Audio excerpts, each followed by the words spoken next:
কেদারনাথ মন্দির পৃথিবীর মধ্যে অবস্থিত এমন একটি পবিত্র স্থান যার দর্শন ভাগ্যশালী ব্যক্তিরাই করতে পারেন। এখানে যাওয়ার স্বপ্ন সবাই দেখেন, কিন্তু সবাই যেতে পারেন না। এই মন্দিরটি যতটা পবিত্র ততটাই রহস্যময়ী। জানেন কি, কেদারনাথ মন্দির বছরে 6 মাস খোলা থাকে আর বাকি 6 মাস এটি বন্ধ থাকে। আসলে এই মন্দির যখন বন্ধ করা হয় তখন এর মধ্যে একটি দিব্যজ্যোতি অর্থাৎ একটি প্রদীপ জ্বালানো হয়, আর যখন 6 মাস বাদে এই মন্দিরের দরজা খোলা হয় তখনও এই প্রদীপ জ্বলতে থাকে। তার সাথে মন্দির পরিষ্কার পরিচ্ছন্নও থাকে।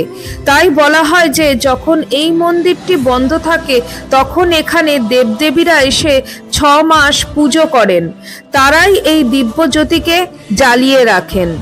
হর হর মহাদেব।